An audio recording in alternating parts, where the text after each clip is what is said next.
Welcome, my beautiful Sagittarius. Um, this is for your general reading, end of the month for April, okay? And some of the energies we're dealing with.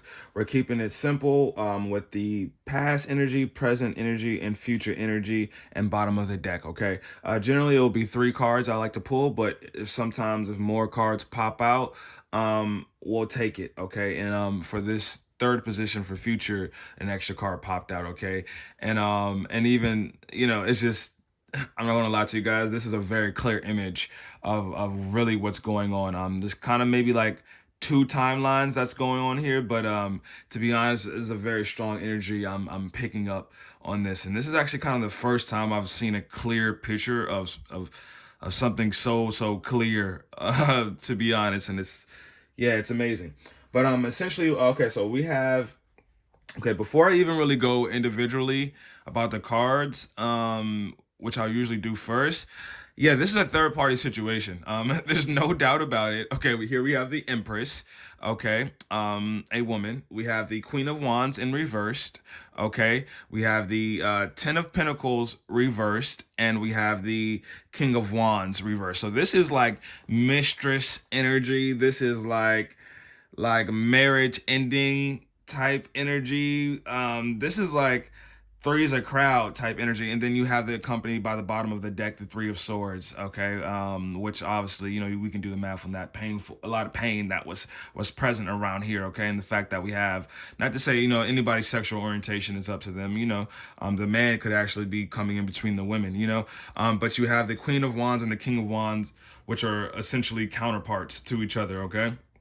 And the fact that this Ten of Pentacles is showing up in reverse, which is the card of family life, you see that came out in reverse, that there's some type of separation happening between a divorce or a family or whatever the case may be. Okay, so we'll hop into that's just a quick synopsis, but we'll hop into each card. Okay, so the present energy, we have the Empress. Okay, so you could be dealing with a Taurus. You can be dealing with somebody with light hair, lighter skin complexion, curvy. This is the mother archetype of the tarot deck. Okay, so she is connected. She's connected to her feminine side, and it's just like, this is a woman. Okay, everything what a woman embodies to be. Okay, it's also a card of fertility, so pregnancy, possible past pregnancy, could be in the air, or something of that nature. Okay, and this is also the third card of unification, of the mind, body, and soul. Okay, you see the 12 stars above her head, saying that she's connected spiritually as well too, and she has authority not only in the physical realm. Okay, because you can tell by how she's dressed, even the type of chair she's sitting on is throne like. The greenery around her symbolizing abundance and growth, and even the flow of her intuition and emotions here in the river. So it's, yeah, this is a woman who is very tapped into her feminine side, and has authority even in the spiritual world, as well too. Okay, so this is a real well-rounded woman, she seems to be of the past, or you've had past dealings with her. Okay, regardless of your gender or whatever, binary, what we claim. Okay, everybody here is accepted. Okay, but there are masculine and feminine energy, spiritual, that is present no matter what the gender is. Okay, guys. Great. So she seems to be of the past. Okay, then you have interesting something right here, the Queen of Wands. Right, the Queen of Wands, she's like the entrepreneur. Like, this is, I'm gonna describe her upright. This came out reverse, but I'll describe her what she is upright. This is like the entrepreneur. She's like tapped into her spirituality as well too. I see some lines in the back, so you could possibly have a Leo placement. Okay, so this could be a Leo, Sagittarius, a fellow Sagittarius, or, geez, guys, help me out. I don't know why I always like to miss the third one. Leo, Sagittarius, or Aries, excuse me. And yeah, she's just really standing in her power. She's giving, charitable. She's just a sunshine to people. Okay, as you can see that she's holding a sunflower. She just gives off really, really great energy and power as well too. She is not one to be played with. Okay, and as you can see, this little black cat here. Black cats are I don't know where the bad luck omen came from. That's a complete lie. That she's also connected to, Sabrina the Teenage Witch, vibe. So she's definitely occult vibes, and not a cult, but a cult, which is two different things, guys. So she knows a thing or two spiritually, okay, and she again has authority too. Actually, both these women do. So in reverse, dun dun dun, this is the manipulator. This is the person of harsh words, the bully. This is like this is witchcraft, to be honest with you guys. But don't ever be scared about witchcraft, because they never have or can hold the power of God's word and power and of light energy. It's always an imitation. It's a shadow. That's why we have, when we walk in the sun, we see our shadow. Which one is the real one, us or the shadow? You know what I mean? So understand they don't really hold too much weight, and whatever they ill will they cast out there goes directly back to them, unfortunately. You know what I mean? And a lot of people say, with the evil eye, I'm seeing that a lot around Instagram, and I'm like, okay, the evil eye is good, and you can put that in your bio, but also make sure you're not emitting evil. Make sure you're protected from the own evil that's within you that you constantly emit. So that's why it's always good to do a heart check here, okay, guys. But yeah, this is a manipulation card, and this is the person who gets in your head and manipulates you that way as well too, okay. So that energy is kind of present, or is still somebody you're dealing with, a partner, ex-wife, roles reverse, even ex-husband, that you're still connected to, that you have a family with, okay? You have a family with, and maybe finances weren't good when you guys were together, something of that nature. But here we have the King of Wands, which is essentially the counterpart, and it's basically everything I said about the Queen of Wands, just like that. Tyrant energy, bossy, like a fake leader. Like, you know what I mean? Like, you claim you're a boss, but you're not doing boss things, okay? And it looks like you're walking away from this, and I don't know if it's because of this Empress that's here that was previous in the energy, why either one of these parties decided to walk away, the ones who were together, but this is a ruling factor, this Empress over here of good light energy. But yes, there was some separation that was here, okay. And this King of Wands and this Queen of Wands, this just wasn't the greatest relationship ever, okay, depicting that they both came out in reversed, okay. So no one can really point the finger to who was wrong, and you guys both did wrong. Like, as much as I'm sure there's someone here watching like, well, she did this, he did this, they did this, I'm seeing very clearly that both of you guys were not in great energy and great power, and have done things to each other that caused the split in the family, okay.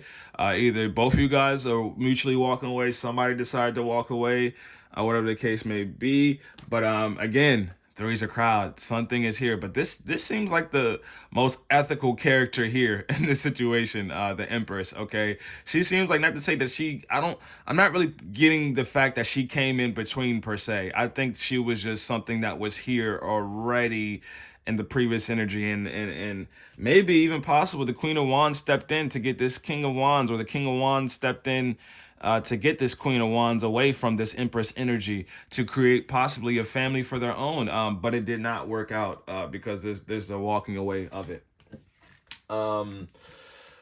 Yeah, that's a message. That's a bar right there for somebody. This is resonating for somebody for sure. I'm guarantee you it is, okay? And I hope this message, I pray and I claim that this message finds the individual person, because they have to know that they're making the right decision here by walking away, whoever this is, okay?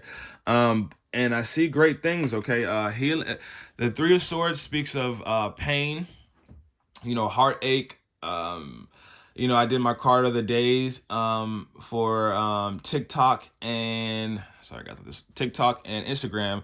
That I draw a different card for each of them. Please, guys, check me out on that on those platforms. Both of them came out with Archangel Raphael, which is the fourth chakra dealing with heart matters, the green. It's a green light, the green energy center. Okay, maybe you had a green light. The light is green. Maybe anybody who's listening to this, maybe you're in the car. But yes, this is pain, this is heartache, this is cloudy, gloomy, rainy. This is like, anybody who's ever dealt with heartbreak, they know, like, oh my gosh, it's so consuming and it's such a way down. Okay. And the fact that, yes, this is I'm seeing 33 here. Okay. Two threes. So this is even heartbreak over this individual that is here. Okay. And synchronizations. Okay. So 3 plus 3 is also 6. So love is here. Somebody was in love with this Empress. Somebody loves this Empress or was in love with this Empress, whether it was the Queen of Wands or King of Wands. Somebody loved this Empress, and this could have been the demise of the union here. Okay. um wow, this is a very clear cut crazy message.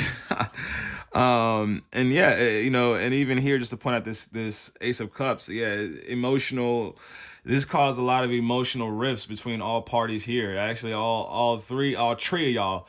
Shout out to Birdman. This is Yeah, this was a very painful situation. But the fact that this came out in reverse is actually a good sign that there is forgiveness that is here. There's moving on that is here. There is a rebuilding in your finances here as well too. You separated. It was painful. It was crap, but it was necessary, and you're in the right foot now. Okay, guys. So for whoever message that is for you, I send a lot of healing and love to you, and know that I know it's hard to make those decisions. I've been through it myself. In love, and it is hard. It's not an easy place to navigate, especially when we're not walking in our highest commitment and power. Okay, nowadays these dating worlds are, like, the dating world is absolutely insane. Like, like, it is like every man for himself. Nobody wants to commit. Everybody wants to live that party lifestyle. At least for the millennials, there is people out there who are in love and committed and honor that. But we see so much turmoil nowadays in the dating world because we spend too much time in the gray area while we're committed with people. If you're in the gray area, nothing is wrong with being in the gray area of life. That's actually how we figure out how things get black and how things get white. I think that's the understanding. It's funny how we because this card is looks gray to me. Some people just could look like a light blue, but I'm seeing a grayish hue here. But that's how we figure out a lot of our whys, and you know what I mean. But eventually we're gonna have to be committed to either be committed black or white, or not committed black or white. That commitment shouldn't be debated. But sometimes of why we are committed or not committed, the gray area gives us a lot of understanding in that. Okay, guys. So like I said, a lot of healing and blessings and healing of the heart chakra. Ask God to heal your heart. Ask for that. Ask for clarity of what to do next in the situation, and move forward. Self-love is always the best love to give to yourself, to actually get yourself moving in the right direction, and to get yourself to a place that embodies love and attracts the right partnerships to you. Okay.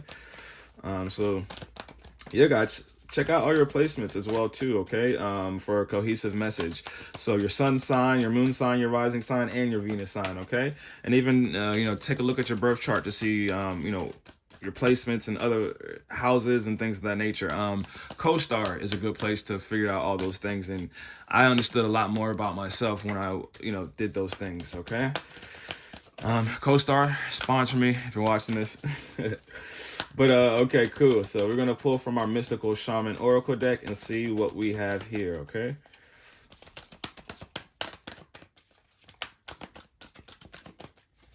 And I hope you guys are enjoying your awesome Monday. Hopefully you have a good work week if you're working or whatever you may do. Just in general, hopefully you're having a fantastic week. Okay, guys. All right, awesome. So the eagle came out, and I believe that came out in upright, if I'm not mistaken. So we have, bam, bird's eye perspective. You can also have Scorpio in your placements as well too. Okay.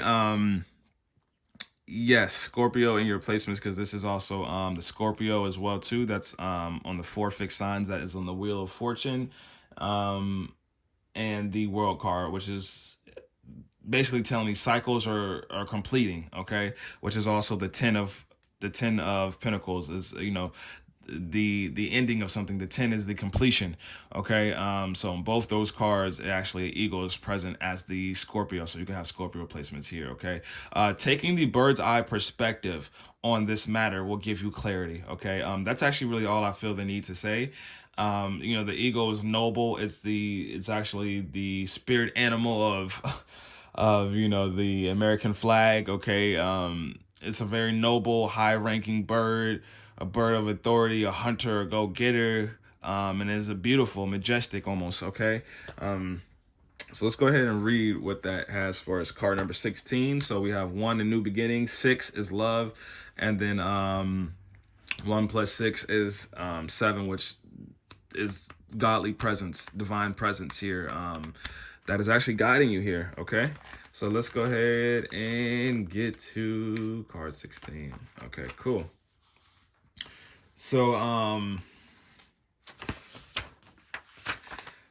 the ego, the essence. Ego comes from the east, the place of the rising sun. Comes from the east, y'all. Okay, let me start over. The eagle comes from the east, the place of the rising sun, of new beginnings. She soars high in the sky, sees the smallest detail of clarity without losing track of the bigger picture, and nests in the high mountains. For ego, there are no obstacles, only opportunities. She calls you to ascend to acquire perspective so you can fly wing to wing with great spirit. The invitation. Have you become trapped in your daily routine and feel you do not know where to go and what to do next? Have you lost your sense of purpose? Ego invites you to take a deep breath and spread your wings. When was the last time you opened them? Ego reminds you that your spirit was born to soar to the heavens. As you contemplate choices, ask yourself, do I want to live in a chicken coop sheltered from life, counting the regular feedings, or do I want to soar like an eagle? If your answer is the latter, then you must accept eagle invitation and embrace the courage that will help you choose freedom, okay? I do believe, because since both of these cards came out in reverse, this King of Wands and this Queen of Wands, this separation was necessary, guys. I don't think it was healthy. I think it was very toxic for both parties involved. And it's time for actually both you guys to soar like an eagle, okay? And forgive one another, which is with this three of swords reversed, okay? To get clarity. I believe you're wholeheartedly moving in the right direction with these things. And I would encourage you to gain some clarity. Maybe where you want to go next, what you want your life to look like. I would say, you know, maybe take a break. If this is a separation, take a break from love just to spend time with yourself. And I wouldn't advise hopping straight to another relationship super quick. Take time to spend with yourself, get to know yourself, and start to paint a picture of what your life looks like, just even in your finances, your career, your health, your overall purpose. And then I would say once you get those things together, then we start to create the picture of what we want, you know, our Empress to look like. That beautiful person, even the masculine. This is a feminine card, but even a masculine, what you want your husband or your wife or your girlfriend or your boyfriend to look like. And but I want you to feel comfortable in yourself first before we can attract that partner. Not pick the partner. We think we pick them, which we do, but we attract those. We attract what we are, not what we want. So I would say get healthy first, and then your healthy love will come in. Okay, guys. All right, Sagittarius, that's what I have for your reading today. Please, if this resonated, like and subscribe, please. And check me out on TikTok and Instagram as well. Okay, guys. So peace and love. Have an awesome day.